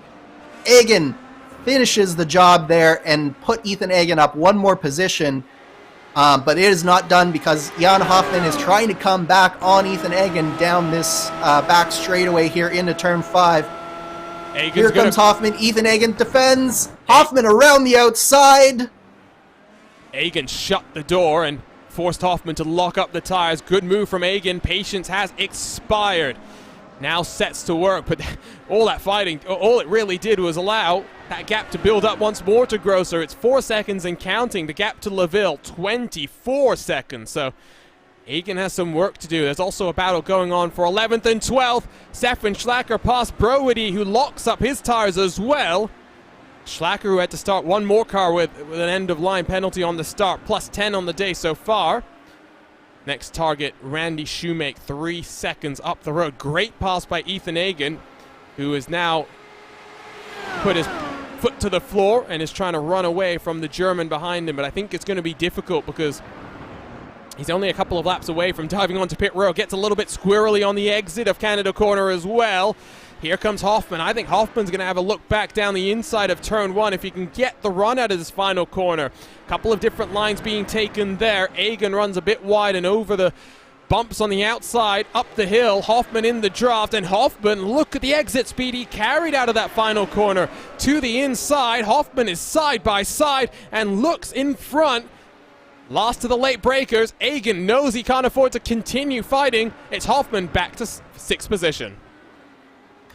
Ethan Egan, I think, fell victim there to something that a lot of racers can have happen, is he was following in behind Jan Hoffman for so long that you almost get into a little bit of a rhythm watching the car in front of you, and then when you get into clean air again, suddenly you have to be identifying the braking zones yourself rather than reacting to the car in front of you. So I think that what you saw was a couple of small mistakes from Ethan Egan there, just because he didn't quite have the rhythm back yet of where he needed to be braking when he was in clean air, and that allowed Jan Hoffman to take advantage of a small mistake coming out of the last corner and get right back around Ethan Egan. And that was the last thing that Ethan Hagan wanted right before his pit stop, because if he had been able to stay in front of him before the pit stop, he would have been very much more likely to have emerged in front of Hoffman after the pit stop as well, Arjuna. And so I'm now trying to speculate as to where, if Hagan decided to come down onto pit road this time around, which he could. He is within the pit stop window. Would he have some clean air? So total pit lane delta is anywhere from 42 to 44 seconds. And that is also dependent on how aggressively you are attacking that pit lane entry. We saw, of course, Andrew Wood coming unstuck. And so I have a feeling that Hagan would be in some clean air. He would be behind Pitkanen in 14th position, but he's not coming down this time around. Maybe come in, try the undercut. Of course, you'll have a heavier car, but clean air can be crucial to building that pace. And like Andrew says, don't necessarily then follow the car in front. You are released to run your own pace. You can also see just how separated the field is at this time, because Joshua Chin in the 93 car, I believe, is working his way down across the start-finish line. Hard to tell on our track map. Now, you mentioned something a little bit earlier, Arjuna, about this race and this track might seem a little bit simple to our viewers, but I want to explain something about that in particular, because I think it's worth mentioning. Oftentimes, when you have what seems like a much more straightforward track, is oftentimes one of the more tracks, because this track in particular need to be so very, very precise in order to make speed here. And just getting a little bit off the apexes can cost you a lot of time, especially with a lap as long as we have, and with corners that are as slow as we have after straights as fast as we have. So if you mess up and you get maybe a little bit offline, then you're costing yourself 2, maybe 3/10 a lap. And over the course of a race, that's a very large gap. So what we're seeing with these drivers here today, especially when we're looking at a fight like we have with Ethan Hagan and Jan Hoffman, is that they're having to be very, very precise, and small mistakes is what's costing them positions here. And that is one of the hardest positions to be in as a race car driver. Is it's not finding 95% of your speed, it's that extra 5% to keep the guy behind you at bay, what we're seeing here today on screen. And I mean, we've gone from Mid-Ohio right to Road America. So Road America definitely easier to pass at, but I don't think you can necessarily say it is an easier track. And I do think setup plays a huge factor there, because it's that balance that I was mentioning before as well, right? It's maximizing your top end speed so you can make the passes, right? You don't want to be a sitting duck on some of these long straightaways, but you also need to have that car underneath you that handles well, both through the fast sweepers, but also through the slower corners. You mentioned the diff earlier. Getting the power down is always a tricky thing, given how much power these cars have. So, like I said, looks can be deceiving, and Hagan has a big wobble there over the top of the hill coming out of that turn 6 complex into the hurry downs. Would suspect Hagan will be down this time around, so it will be, what, a 15-lap final stint for him. It's going to be slightly shorter for Jan Hoffman. I don't know if Hagan is going to be able to cycle in front of the car he's racing on track right now. The replay machine has caught something, and it's Josh Baird in the 23 car. That's coming down the bottom of turn 3. I think he got a wheel off into the grass there, Andrew, because of the way that car pitched around on him. Yeah, I think it was a combination of just getting a little bit of the car on the grass into the braking zone, and he was already carrying a lot of speed anyways into the corner, so I'm not sure that he would have actually made that corner very well, even if he hadn't put a wheel on the grass there. So that Iconic Motorsports car took a little excursion, but I think that was a case of no harm, no foul. I do want to mention Ethan Hagan, who is now down on a pit road, actually has signed on to be with Iconic Motorsports next year in this series, and he will be actually working with them.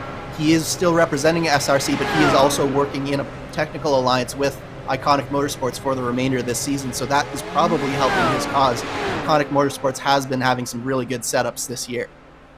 So it's a 10.9 second stop. One of the longer ones that we've seen as your race leader is down. He had a shorter stop in that first cycle of the race. Don't necessarily think we'll see Altena, Mustonen, and Schwarbauer in on this lap.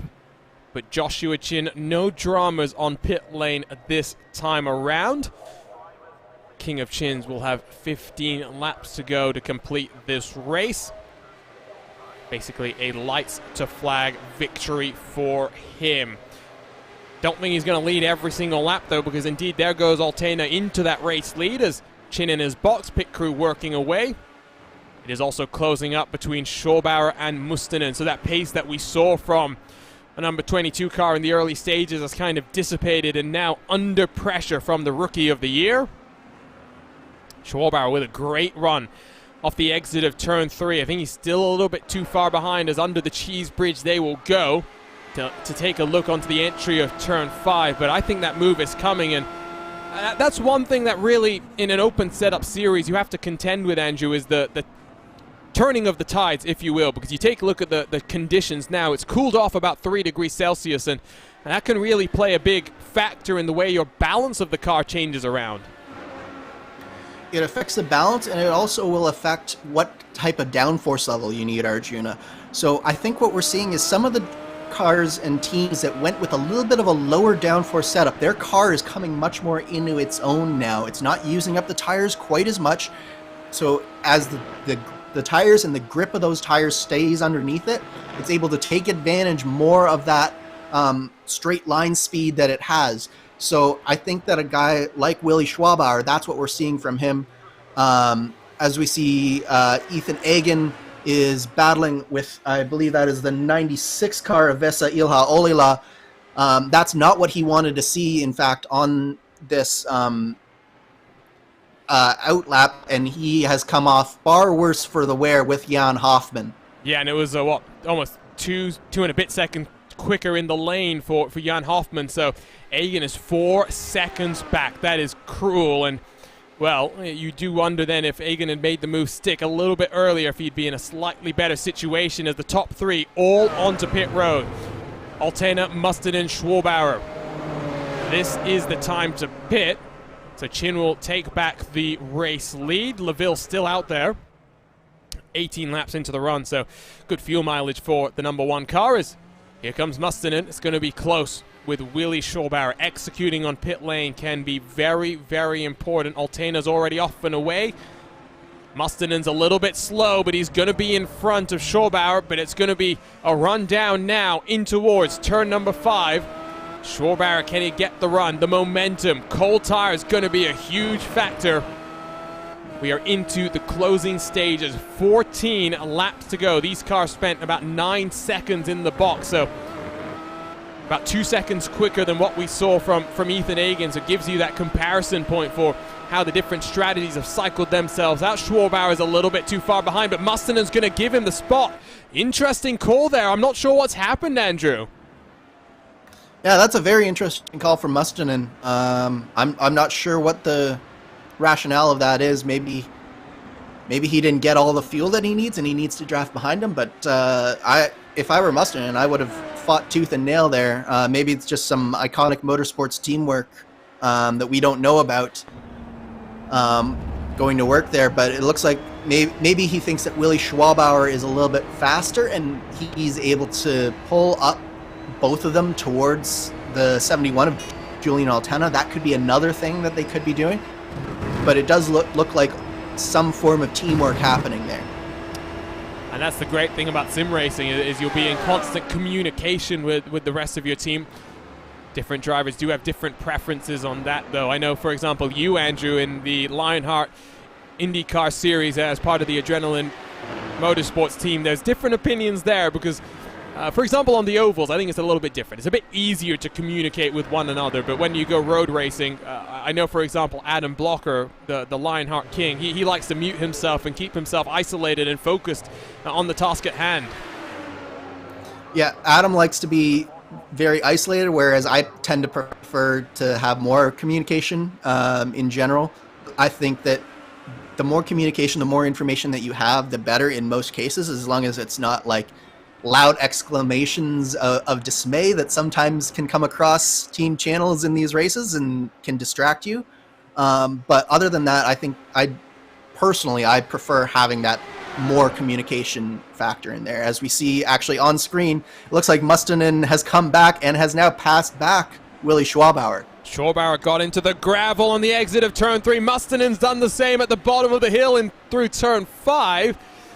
Well, this is going to be interesting to talk to one of them at the conclusion of this race, because we'll have to learn a little bit more about what's going on here. Not sure exactly what happened. What I know for sure is they've cost each other, I think, the chance of fighting for second. Altena now 5 seconds clear in that 71 car. Pretty comfortably in that second spot. We'll try and lock it down in the closing 13 laps of this race. Haven't really talked about this man much recently after Mustonen released the pressure on the King of Chins. It's an outside chance, to put it mildly, in the championship, Andrew, but we're talking about an Indy 500 winner, an iRacing Indy 500 winner. That is, in my opinion, the toughest race on the iRacing service to win in our special event calendar, and he's going to carry that momentum forward. You better believe it. And I do know, I'm not 100% sure, but I think our Powerslide Motorsports teammate Henry Bennett's going to be working with Team Chimera to build the setups to get ready for race day in a couple of weeks' time. They've got plenty of time as well, because that race is at the end of October. There's also qualifying to get to as well. It's going to be a separate qualifying day, which is always what makes these Indy 500 specials a 2-day qualifier. 17th will be pole day. That will be Sunday, October 17th. October 24th will be the bump day. So 3 hours of qualifying on each of those days, and it just makes it that little bit more special. As the driver that Josh beat by 12 thousandths of a second, I might add, for that Indy 500 win, I can tell you just how hard it is to win that race, because I missed out by just that much. No, but Josh is a great driver, and he's showing it here today, Arjuna. This is the type of race that he really needed to give himself a chance. LaVille and Egan are not having the best days, but right now, Josh Chin is just putting in lap after lap exactly what he needs to do. He's got a very nice margin of error as well, so that if he does make a mistake, then he has the room to make that, as long as it's not a catastrophic one. He is coming up on some lap traffic. So far, the lap traffic has been very cooperative with him, and he hopes that it continues. But this is what he doesn't want to see, is there's a battle right in front of him, and I'm not sure if these two drivers will be quite as accommodating for him as some of the others that he's gone by so far.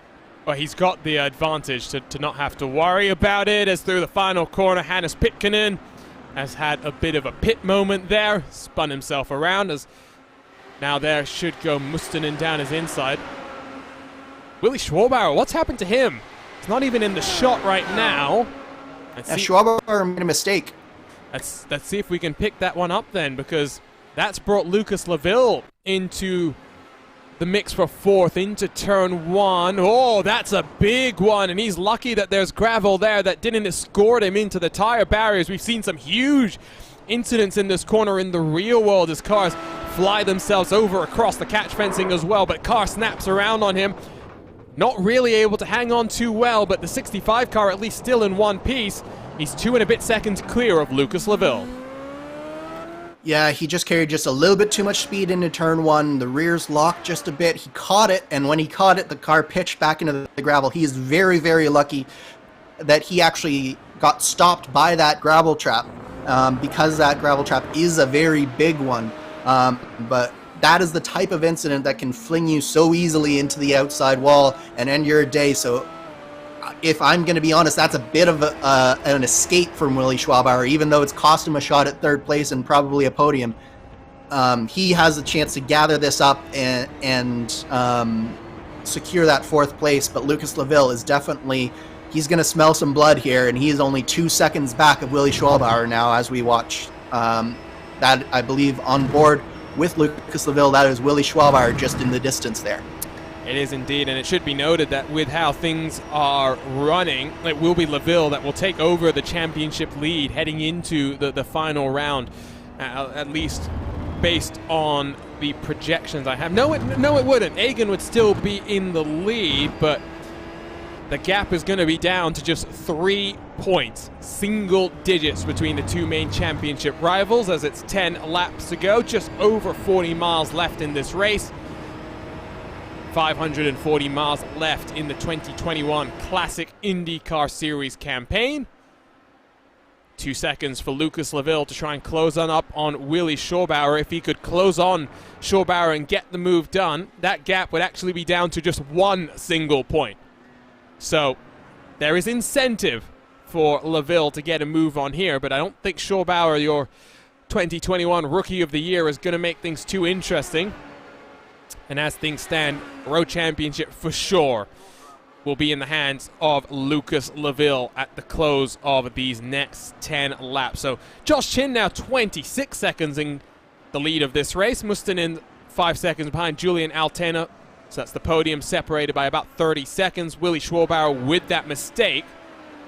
4th, Lucas Laville 5th. Robert Grosser in 6th, and having to defend from Jan Hoffman, who's actually closed the gap to him through the pit stop cycle. It's 1 and a bit seconds between those two cars, while Ethan Hagen 6.5 back. He's not had the best of pace the last couple of laps, lost almost a full second to Hoffman in front last time around, in fact. Josh Baird in 9th. Stefan Schlacker has worked his way into the top 10.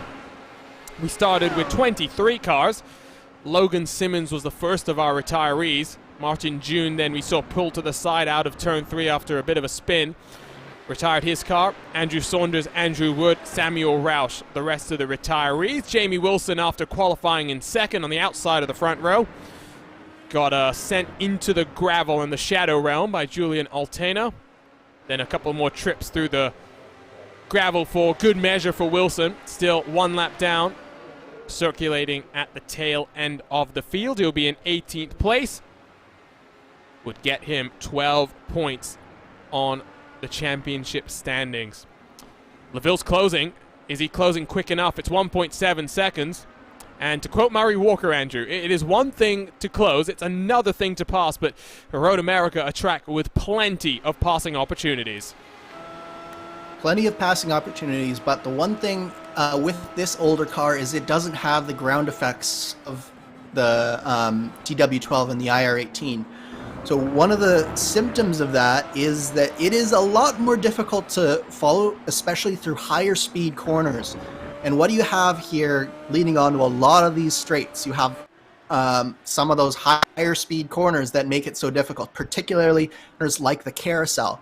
So it's going to be a tall task, just as you say, to actually get past for Lucas Laville, and it'll be interesting to see whether he actually wants to get past Willie Schaurbauer here and how hard he tries to do that, versus is he going to race for points knowing that Ethan Aiken is behind his teammate Jan Hoffman and is not in danger of really gaining too many more positions here in this race.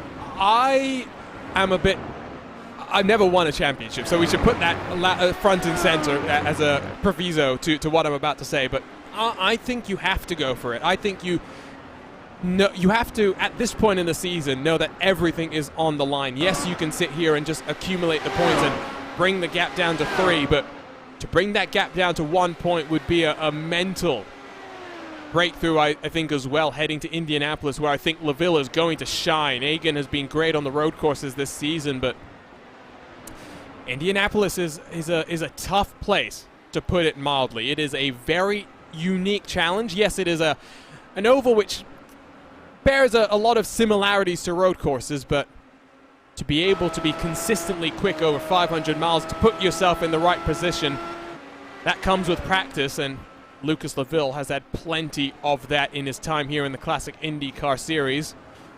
And he clearly has the pace. It was a 1/10 of a second eaten into the gap last time around. It's under 1.5 seconds as they'll go under the Corvette bridge, but he is running out of time. Yeah, I think the right way to describe it, Arjuna, is that if I'm Lucas Laville, I have to be opportunistic but not brave. I think that if the opportunity presents itself, then definitely he should take it, but he shouldn't be the one chucking it down the inside and potentially costing himself points in a clash with Willie Schaurbauer, because we did see Willie Schaurbauer make a mistake at Mid-Ohio, and it cost him the win, and it nearly cost both himself and Chin, as we see a little mistake. That was Josh Baird making a small mistake, and Stefan Schlacher took advantage of that, put Schlacher up into 9th place and Baird down into 10th place. I was about to say that was the closest battle on track, but not anymore. Schlacher says, thank you very much. I'll take one more position on what has been a recovery drive for him, plus 12. So 2 drivers with end-of-line rear of grid penalties, I should say, have worked their way through the field. 8th and 9th for Ethan Hagen, for Stefan Schlacher. Gap between LaVille and Schobauer now 1 second. And you were right. It's not about being brave. It's not about Daniel Ricciardo, licking the stamp and sending it. It's about putting the pressure on Schobauer, being ready to take advantage of any sort of a mistake. First things first, though, there's lap traffic to contend with. It's the 34 machine that they've got to find a way past. Franz-Joe Stums, who I think should make things easy, but will also give some draft to Lucas LaVille. There's also another lapped car down the road, so lap traffic might have a part to play in this one. One thing, as I was watching Schwabauer make his way through those lapped cars, is it does look like he might have a little bit of possibly some under tray damage from that excursion in the gravel at turn 1, because he did look a little bit down on power as compared to that Aero X car. Whether that is just that the Iconic Motorsports car has a lot more downforce on it than the Aero X car did. But at the same time, it does look like he might be suffering just a little bit of ill-handling car here, and maybe just a little bit down on straight line speed, which could open up the opportunity for Lucas LaVille to actually have a safe out-braking opportunity. So past the lap traffic, there goes Schobauer next in line. It will be Lucas LaVille. Gap now 0.7 of a second as it is 6 laps to go. Time is ticking away here. Lap traffic's not going to make things easy through the final corner, but gives them that draft. That's crucial, because that's just a little bit more top speed. He'll pop himself out of the draft of 1. That's Pitkanen, and next up, feed himself back into the draft of Schwabauer. Mustonen is also closed on Altena, so gap for second is now down to 3 seconds. Might still have a fight there if Altena slips up, gives Mustonen an opportunity to fight back and reclaim that second spot that Mustonen made his own in the opening stanza of the race. It was a great drive from Mustonen in that Iconic Motorsports car. But a mistake on cold tires cost him dear. LaVille 0.2 back, and well, that's a big lockup of the brakes from Schobauer. He is feeling the pressure. I think LaVille will be feeling the pass surely in the next couple of laps. I think this move is going to happen. Yeah, I do too. I do think that now that I've seen Schwabauer's car, Lucas got in a lot more than just a normal draft would allow him to get in on that last straight.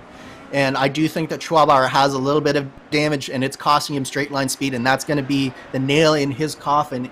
And Lucas LaVille should be able to make this move in the next lap or 2. Could it be through Canada corner? Opened up slightly, did the gap through the carousel. Dirty air pushes LaVille wide. Still a little bit too far back. Similar kind of top end speeds, but now as they're using that draft, it's almost 10 kilometers an hour quicker for LaVille. Move might come then in towards turn 1. Chin has already taken himself across the line to make it 5 laps to go. His gap 30 full seconds. He qualified on pole by half a second. It's been pretty easy after he managed to pull away from Mustonen at the close of that first stage of the race. Schobauer defends the inside, but LaVille just has that top-end speed. Schobauer will defend. LaVille knows the championship is on the line. He can't afford to be mixed up in any sort of incident, but we saw Schobauer lock his brakes into turn 5.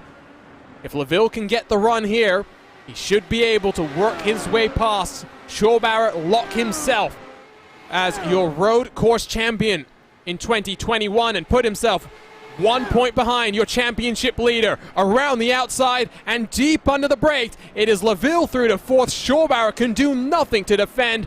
Title gap will be 1 point heading to Indianapolis. It will be all to play for in 500 miles of action. What a move on the outside from Lucas Laville through the braking zone. He used his straight line speed advantage there to perfection, got in front of Schwabauer by the braking zone into turn 5, and just had a nice late braking, smooth corner there and perfectly sealed off that gap. And that is precisely the type of move that could potentially win Lucas Laville the championship, as you mentioned. Having those extra points is going to be very important for him. We know that Lucas does a great job at Indianapolis. It'll be interesting to see, now that Ethan Hagen has joined Iconic Motorsports and will be working with them, whether that will make a difference in his Indy 500 efforts as well. So this is going to be fantastic championship race as we come down to the end. And don't count out the man in first either. Josh Chin is still, I believe Arjuna said 30 seconds in front and increasing. And he is doing everything that he possibly can to make this a 3-horse championship fight. Let me try and do that math again. So it was 37 points, the advantage coming into this race, with Ethan Hagen sat in 8th. The championship advantage, Chin is only going to be about 9 points back. So 3 drivers separated by 9 points. You are not going to want to miss the season finale here in the Classic IndyCar Series. Once more, 500 miles of racing at the Brickyard.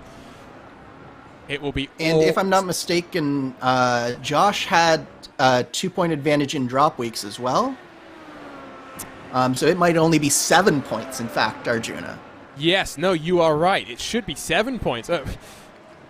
7 points for the final race between 3 drivers. I don't think that includes the bonus points either, Andrew. Oh my word. So this is going to be a spicy finale, isn't it, Arjuna? Yeah, so now I have to do a bit more math. So I'm going to go off and do that very quickly. Oh, was that Schwabauer wide? I think it was, into the grass. Should relinquish any sort of fight that he had, but at the very least, shows just how treacherous the kink can be. Let's jump on board with Schwabauer and just ride through this fast right-hand sweeper. He is committed, foot to the floor, murders the DRS board, but at least doesn't spin himself around, because that would have been disastrous for him. Very strong drive, other than one mistake that we saw from him, Andrew. Yeah, I think that was just the case of he knows that he's down on straight line speed, so he knows that his only shot with Lucas Laville is to stay in the draft as much as he can and wait for that final lap. So that was just a case of him pushing as hard as he possibly could through the kink, keeping his foot in it as much as he could to stay with Lucas Laville here. And maybe, just maybe, he'll be able to make a move back on Lucas Laville. So this battle isn't quite over yet, I don't think, Arjuna. But it's been a great drive, really, from all of the top 5 here today. One mistake from Willie Schwabauer, another mistake from Mustonen. But other than that, these top 5 have done a great job here today. And to confirm, yes, Chin will get 3 bonus points. Pole position, leading the most laps as well. If I've done the math correctly, which is, you can never trust the commentator's math, we've got to make that clear, but Chin is only going to be 6 points behind Ethan Hagen. This is incredible. 3 cars, 6 points. And like we were saying earlier, that really does ratchet up the importance of every single finishing spot in that final race. Can't make a mistake. Pit road has been treacherous over the course of this campaign. Nowhere else is it more treacherous than the Brickyard, and crossing those yard of bricks might be the most rewarding feeling in 2021 for some of these drivers. Chin down the hill, 1 more lap to go at the line for him. Looking for a championship here, and it's been busy for him. A cross of action. Seen him on RaceSpotTV in all sorts of machines, IR01, IR18, both IndyCar competition, and Dallara P217 in prototype action. Under the bridge he'll go. Sweep around to start one final lap. Still a chance for Schwabauer, but he's going to have to throw the kitchen sink at this one, and you don't necessarily want to make any sort of contact that's going to affect the championship fight, do you, Andrew? You really don't, but Lucas Laville has been making a few small mistakes, and it's really allowed Willie Schwabauer to get right back into this fight here. So as much as you don't want to influence the championship, if you're Willie Schwabauer and an opportunity presents itself, you really don't have very much to lose. Lucas Leville, on the other hand, has a whole lot to lose if he makes a mistake, or if Willie Schwabauer makes a mistake and takes him out. So that equation really makes it difficult to be in this position for Lucas Leville, because he's got to put this race, as much as he wants to maximize points here, he's got to big picture, and if a big move happens, he's got to be the one who sort of lifts out and just says, no, you first, sir. And it's very, very difficult for a racer to do that. And Lucas Leville is nothing if not a true racer, so it'll be very interesting to see how this final lap plays out. Chin is across the line to take that white flag. Josh Baird has been passed by Marshall Stanley for the final spot in the top 10 as well, so still plenty of action to carry us through to the final of the laps here. 200 miles of action. Started with 23 cars. We're down to just 17 out there and circulating. Andrew Aitken had an issue about 2 or 3 laps ago. Had to pull his car down onto pit road. Retire from today's race. That car in the garage. You can see Barney the flagman vigorously waving that white flag, but it's going to be a little bit too late for Schwabauer to try anything into turn 1. He'll have one more opportunity into turn 5, given the damage that he's had. As Marshall Stanley off the track, lets Josh Baird go on through. Randy Shoemake will take advantage of Stanley, who had just gotten that top 10 finish, back on the cards, finds himself in 12th. Not the best way to end his day. But a driver that has controlled from the outset. Pole position by half a second. Led the most laps. Been in control since the drop of the green flag. Joshua Chin, 6 points behind the championship leader now. He wins the Wisconsin Breast Cancer Coalition 200, the penultimate round of the 2021 Classic IndyCar Series. It will be all on the line for Chin, for Leville, for Egan heading into Indianapolis. My, oh my, what a title showdown we have on the cards. Schwabauer is still chasing down Leville. He'll have one final chance to try and sling it down the inside, but he's just a little bit too far behind to make anything stick. Looks like Leville will hold on to that 4th position. Julian Altena across the line in 2nd. Might have a trip to the steward's office after this one. Contact with Jamie Wilson into turn 1 on lap number 1, but bounced back very impressively from that. Altena finishes then in 2nd. Mustonen rounds out the podium, and what a drive from Mustonen it was. We saw the pace early on. Might see him being a very strong factor next year on these road courses. Leville holds on for 4th, Schwabauer in 5th. Robert Grosser, Jan Hoffman will line up for the rest of the Vortex guys, 6th and 7th position. Tough day then for your championship leader, and looks like it was a tough day for Marshall Stanley at the closing stages. Let's go ahead and, before we take a look at our race results, take a look at what happened to Marshall Stanley here, Andrew. It's coming in through the hurried downs and lights up the rear end and goes for a spin. Again, one of those instances where he just carries way too much speed. He hits the bump on the inside of the curb there, and it upsets the car, spins him around. But I definitely want to mention just how good a job Josh Chin did here today. I think the most important thing, though, for Josh is this was truly a mistake-free race, and those have been so few and far between for Chin. Having a mistake-free race this late in the championship and putting himself back in shouting distance of winning this thing, all of the momentum in the world is now on Josh Chin's side here going into the final race of the season at the Indy 500. We've already talked about how well Josh has done in the past on iRacing at the Indy 500. This is setting up to be an absolutely fantastic, as we see a little bit of post-race shenanigans. Contact there. Shenanigans, yes, between Josh and another car. But this is setting up to be an absolutely fantastic finale. Well, I'm not sure who that was. Was it Robert Grosser? I'm not 100% sure. I believe it might have been Robert. Yeah. Okay, that's what I thought. I don't think the man behind the series is going to mind too much, but That's the wonders of iRacing. Even when stuff goes like that, at least you know that everyone is A-okay and there's no physical consequences to what is a very high-speed affair. Chin then will win his 3rd consecutive road race, as we'll take a look at our unofficial race results. The Team Chimera driver dominates, 34 seconds clear of Julian Altena. Tuomas Mustonen rounds out your podium positions. Lucas Laville, the defending champion, 4th, with Willie Schauber close in pursuit. 5th, Robert Grosser, Jan Hoffman, the final cars on the leading lap. Plus 14 for Ethan Hagen after starting at the end of the grid. Works his way into 8th, but he'll be slightly disappointed with a couple of mistakes, maybe with his strategy going slightly awry. Championship fight between Hagen, Laville, and Chin, down to 6 points between those 3 drivers. Stefan Schlacker, another car that had to start at the very end of the grid. He's plus 12 to finish in 9th, while Josh Baird completes our top 10, also 1 lap adrift. Randy Shoemake was in 11th, along with Marshall Stanley, Carsten Brody, Vesayuli Oliaya, with Hannes Pitkinen and Franz Josef Stum. The final cars 1 lap down. Jamie Wilson started on the outside of the front row, but straight away was turned into the gravel.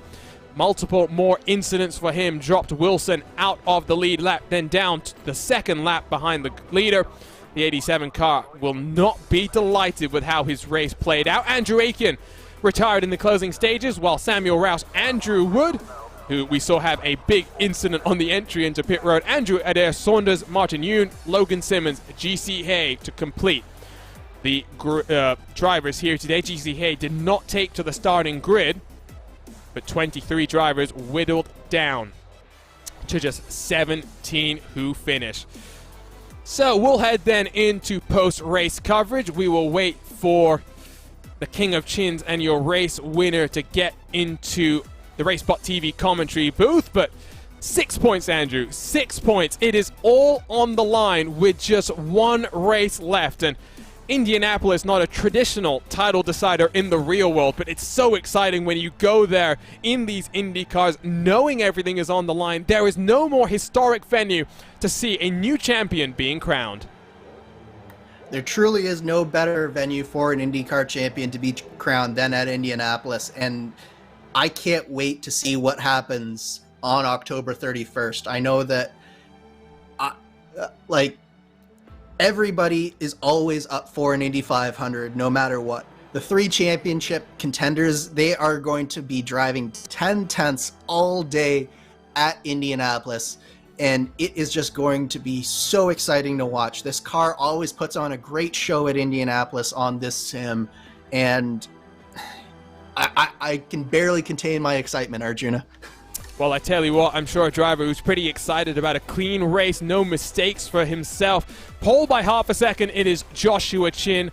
Chin, I mean, you had some pressure in the closing stages, but after Mustonen slowed down in the closing stages of that opening stint, you built up the gap, 34 seconds your margin of victory. Now 6 points behind Ethan Hagen in the championship, heading to Indianapolis. It must be a pretty sweet way to head into the Brickyard. Yeah, it's nice to kind of get the monkey off the back in the season. It feels like the last 3-4 races, it's all kind of been coming together. It's frustrating because Jamie had a good shot at getting a podium, and Andrew did too, and Jamie never even got past the turn 1, lap 1 to see where he was at and how that would have shaken out. I think it would have been a good day for us overall. We definitely had the strongest car. It's funny because we loaded up the set, I think, 2-3 days ago in practice. It was a 2019 set, and it just went. There was speed in it from the get-go, and we decided we were just kind of going to go with that, make some few little tweaks here and there, but the car was fast. It definitely would have been nice to see how it sorted out without the early incidents. I know that once Jamie got hit, that was kind of his race done. It bent the rear crash structure, and he was out of sorts from there, and then it didn't help that he had contact with Ethan as well. It's nice to see that Ethan recovered for an 8th place out of it from all that, and it didn't affect him in the points too badly. And I do want to ask about that setup. It did look like we saw a lot of cars losing the rear end. Was your setup particularly light at the rear, or is it just the amount of power that this classic IR05 has that really makes it difficult and requires you to effectively be your own traction control and not lose that rear end of the car? It's really just once you get over that 8,000 rev range that it really decides to kind of snap the back, and sometimes it'll do it, sometimes it won't. We were geared up with a really long first gear, so for the most part it wouldn't happen, except for very certain circumstances if you put the car in it. And I think there might have been a little bit of wind gusting too that contributed to some of that for people. I know later on in the race it felt like there was a big headwind going to turn 1, and that might have been affecting things, especially the run down to turn 5 was a tailwind, and I think that might have affected the braking a little bit. Overall, though, it's just it's a tough car to handle on these road courses. Jamie was pretty frustrated with it midway through the race, and before I told him that he had the rear damage, I fully understand why. And so heading to Indianapolis, and I don't want to bring up the bad memories, but last year wasn't the easiest of 500s for you. I'm sure this year, though, knowing the championship was on the line and so little margins between you, LaVille, and Egan, there's going to be a bit of added pressure, and I'm sure added excitement about this race as well, because 500 miles at Indianapolis is always special, but knowing the championship is on the line, what are you guys going to be doing? I mean, obviously qualifying coming up, that's always a different sort of a thing. Setups are so crucial at the Brickyard. No pressure. I didn't expect to be in a shot to fight for the championship right now after how that middle section of the season went. And, I mean, there's been 4 or 5 races where easily over 100 points have been thrown away. So just to be in the position is nice. We're just going to go at it, see what we can do, try and get the best result we can, get as many team points. And I don't think we're in a position to really fight Vortex for that team championship. It's a 109-point lead right now. So we need a miracle to happen. But the championship's a lot more in our hands. It's kind of whoever finishes best wins. Even without it, it's still been a good season, 4 wins. A lot of points have been thrown away either by my doing or just outside circumstances and other drivers, but I can't complain with how the season's gone, and we'll go into Indy and try and win it and see what happens. Congratulations on the win, Josh, and good luck then at the end of October when you go to the Indianapolis Motor Speedway for that championship showdown. Thank you, guys. So that was your race winner in victory lane, the king of chins. Let's bring in Julian Altena. Impressive drive through to second, and Andrew Kinsella is standing by. Yes, a very impressive drive from Julian Altena for the Velocity Online Racing team. Julian, first of all, just describe that drive to us today. You had maybe not necessarily a car to chase Josh, but you certainly did a great job battling with a few drivers throughout this race. Yeah, it was a good race, to be honest. It went a lot better than I expected going into it. I do want to say sorry to Jamie Wilson, though. I think I tapped him at the start. I took it easy into turn 1, but not easy enough. So yeah, I hit him up the rear and basically took him out. So yeah, I really have to say sorry to him and his team for that. But overall, my race was great. Made some nice moves as well. Won around the outside of turn 1, so that was fun. So yeah, just really happy with the performance tonight. Yeah, and you do mention that contact with Jamie Wilson. Can you just describe what start is like at a track like Road America? We were talking about that very steep uphill just before the start-finish line. Can you just go through what it's like in that narrow run down to the front, to the first corner there? Like you said, it's very close to with all the cars there. It's very tight, so it's easy. It's difficult to make a move there into turn 1. And it's easy to make a mistake as well, like I did. So, yeah, it's very tricky indeed. It's also really difficult to see where the cars in front are, because the rear wings on these cars are also pretty big. I couldn't really see the leader at one point when we went into turn 1, so that was kind of fun. But yeah, it's really difficult to get up the hill as well. Great. And so is there anyone that in particular that you want to thank for this performance today here, Julian? Well, obviously the admins for CIS. It's great to run in this league. You guys for broadcasting. Check out my own league as well. Velocity Online Racing is my IndyCar league. We run on Saturdays. We have European and North American IndyCar leagues. Like I said, on Saturdays, European side of things is at 8 p.m. and the North American side is at 7 p.m. Eastern time. So yeah, check it out at VelocityOR on Twitter or VelocityOnlineRacing.com. Thanks so much, Julian. And yeah, very strong run, Arjuna, from the number 71 car today. Have that little bit of contact in turn 1, lap 1, but after that, just a very solid run. And now I am stood by with, I believe, Thomas Mustonen. Thomas Mustonen, do you have a copy? Looks as though we're not going to get the chance to speak to Mustonen. He is unfortunately just not on the line at this point in time. So I tell you what, let's instead bring on in Lucas Laville, the defending champion. Andrew, take it away. Lucas, not necessarily your strongest road course performance of the season, but was this the right performance to win that championship for you? No, definitely not. As you said, not my strongest performance. The pace wasn't in the car today. At the end of the day, I think I managed to limit the damage as best I could with everybody that retires up front, and managed to capitalize on Will's mistake to pick up fourth, which I think is the best I could do, like given what we had. So yeah, I'll take that, and it's once again a three-way battle for the lead for the title at Indy. What's left to say, I guess. Well, how about you take us through sort of what you think your approach might be for Indy? Is it going to be one where you're going to be patient and sort of let the race come to you, or do you feel like that in a tight three-way battle you might need to be fairly aggressive fairly early on? Well, I think like the fact that Vortex has back-to-back 1-2-3s in the 500 really helps us, having a strong base to start preparing. So that's that on my side there. But track position will be key, I think. So qualifying will play a big factor, as like for bonus points. You never know how many points will separate everyone at the end. So we're gonna try to take everything we can, and of course stay on the safe side for the first like turn 50, 400 miles. But you never know. It's Indianapolis. You never know what's gonna happen there. Absolutely, this should be a barn burner of a final race for this championship. Anyone in particular that you want to mention here before we let you go? Yeah. Special thanks to the team for helping me prepare, even though we weren't the fastest this week. Special shout out to car number 05, who held on for quite a while, to Ethan, and Jan was injured today as well, so big shout out to him for the performance. Also, special thanks to you guys at RaceSpot for all the work you've done through the years with us. Hope this was a great show for you guys. It was indeed, Lucas, and got to say we are very much looking forward to the Indy 500 in a few weeks' time here, Arjuna.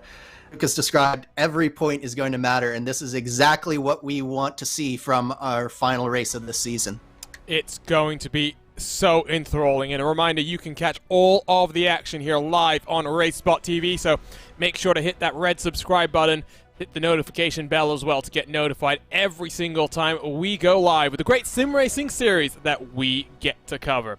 For now, though, it is Lucas Laville, your road course champion here in 2021 in the Classic IndyCar Series. 6 points separates 3 drivers, all with a championship chance heading to the most famed motor race in the world. It is 500 miles of action at Indianapolis. That is live on October 30th.